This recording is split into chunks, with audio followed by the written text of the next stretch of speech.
जिन और गुलाम कहानी का ये दूसरा पार्ट है। पहले पार्ट में आपने सुना कि वकील कुछ मंत्रों का विर्द कर रहा था और अचानक ही उसके पीछे से एक आवाज़ आती है जो वकील को आका कहकर बुलाता है और कहता है कि जो कुछ भी तुम मुझसे चाहते हो मैं करने को तैयार हूँ। अब आगे। वकील ने जैसे ही आवाज़ सुनी, वकील समझ गया कि शायद जिन उसके काबू में आ चुका है।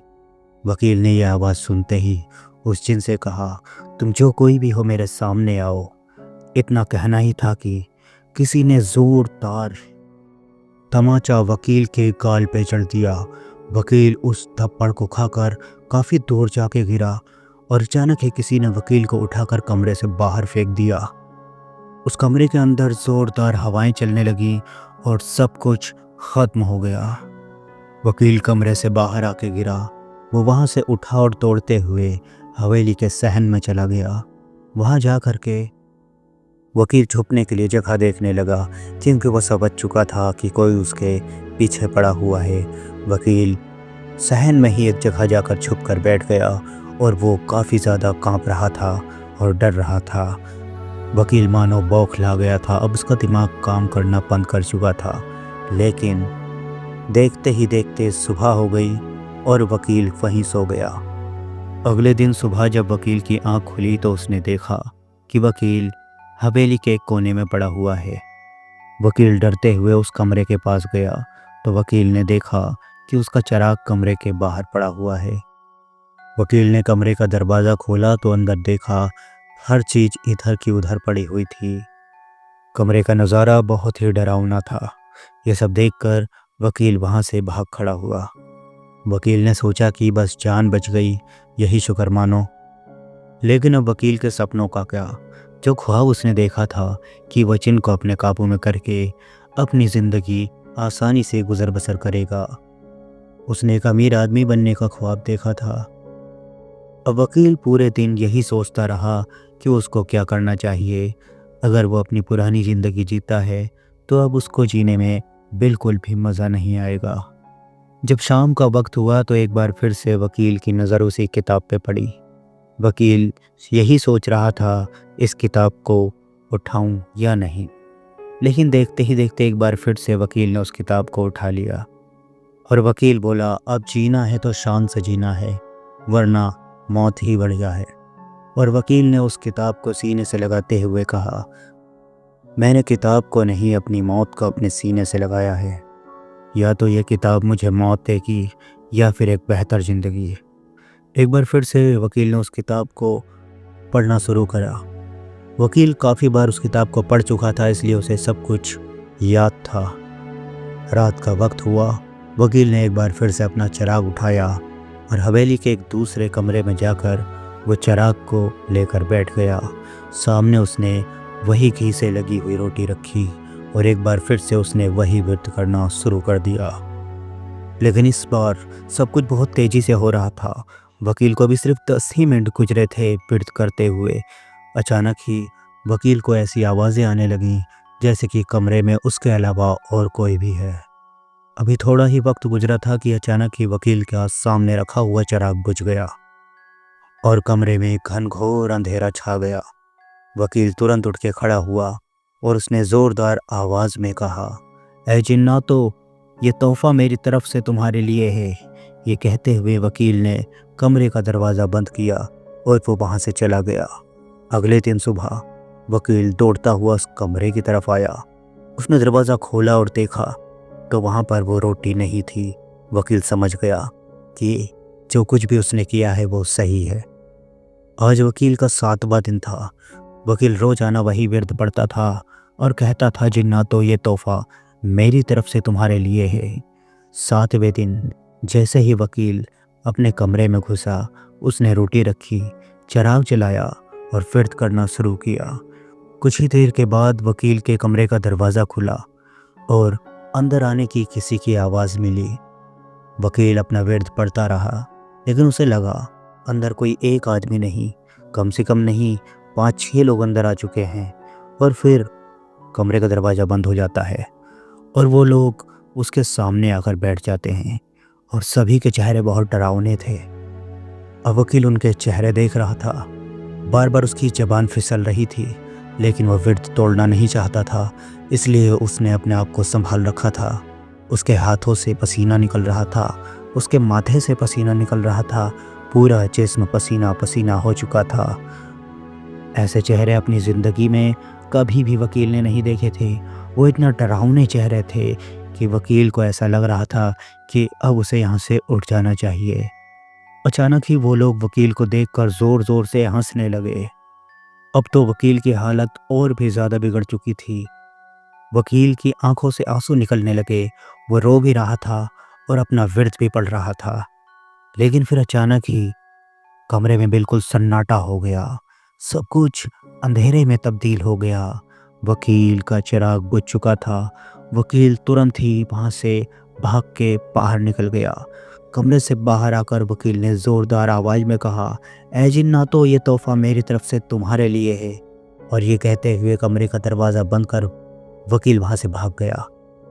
सुबह फिर वकील ने आकर देखा तो रोज़ की तरह आज भी रोटी नहीं थी। वकील समझ गया अभी तक सब कुछ ठीक चल रहा है, सिर्फ 4 दिन और बाकी हैं। 11वें दिन जिन्नात मेरे मुट्ठी में आ जाएगा। अब आज की रात फिर से वकील कमरे में आया, रोटी रखी, चिराग जलाया और वो उसने एक बार फिर से पढ़ना शुरू किया। आज के दिन उसका चिराग उसके सामने ही हवा में उड़ने लगा, लेकिन वकील ने अपने चिराग से अपनी निगाहें नहीं हटाई। उसका चिराग पूरे कमरे में इधर उधर उड़ रहा था। ऐसा लग रहा था जैसे कि उस चिराग को लेकर कोई पूरे कमरे में चल रहा हो।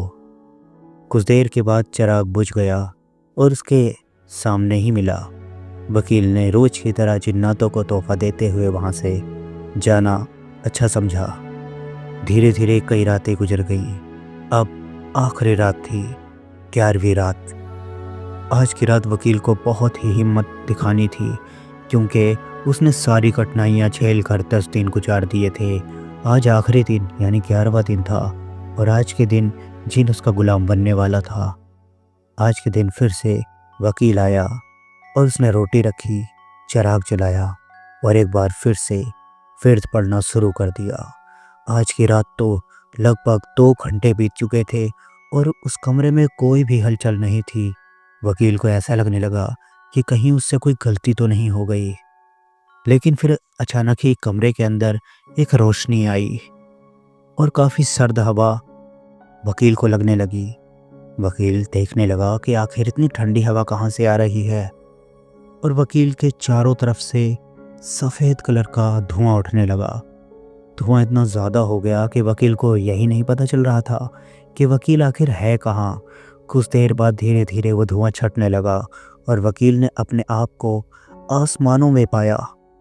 वकील ने देखा कि उसका चिराग उसके सामने नहीं था। वकील के चारों तरफ कुछ भी नहीं था, सिर्फ वो आसमान में उड़ता चला जा रहा था। अब वकील के पीछे से किसी के हंसने की आवाज़ आने लगी।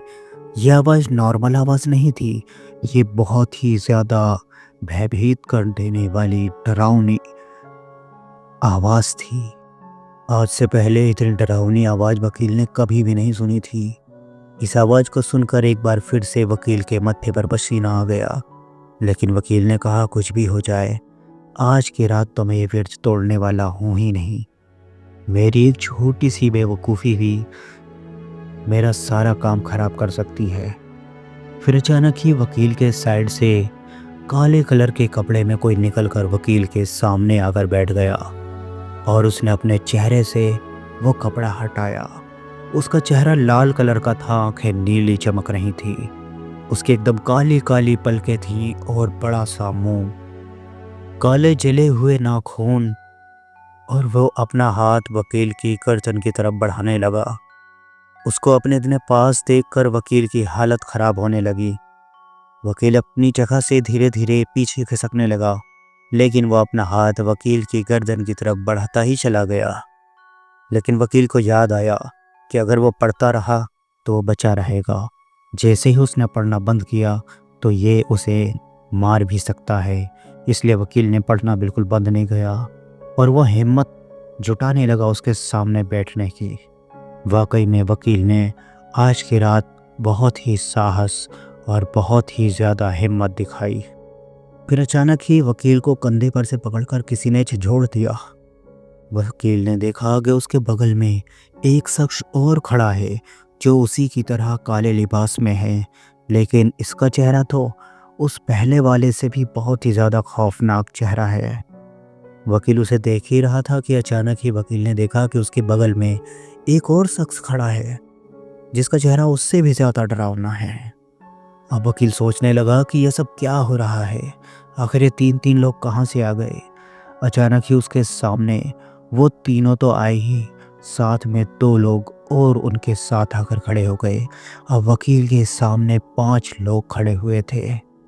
वैसे हम उन्हें लोग नहीं, भयानक जिन्नात भी कह सकते हैं।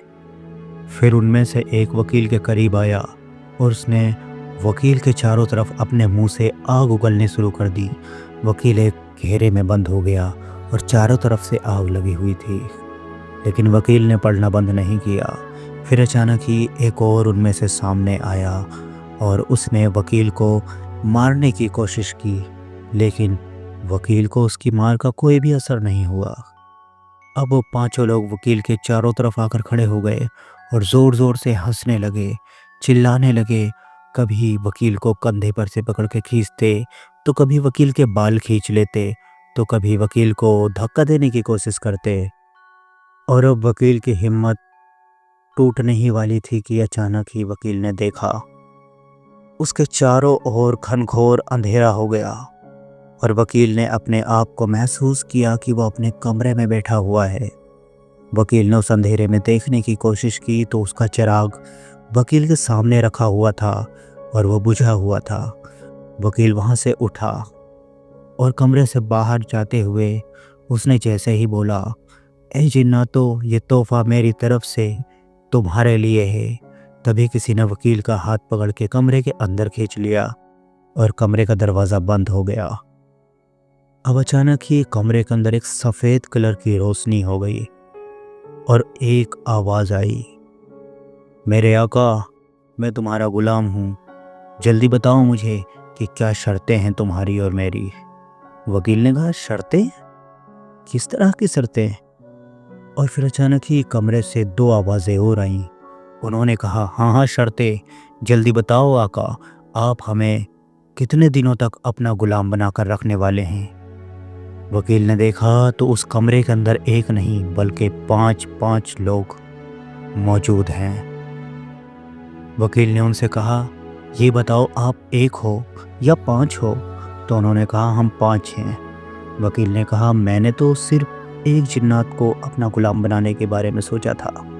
उन लोगों ने कहा, इस कमरे में हम 5 हैं और आपने हर बार ये कहा जिन्नात तो मेरी तरफ से तुम्हारे लिए तोहफा है, यानी वो तोहफा हम सब के लिए था।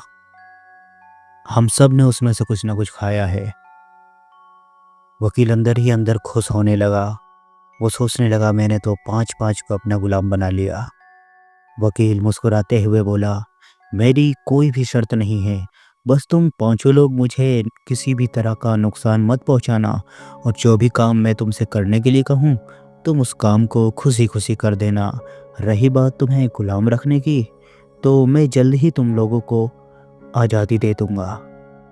मेरी ज़िंदगी भी बहुत ज़्यादा नहीं है, मुश्किल से 40 से 50 साल ही तो जीऊँगा।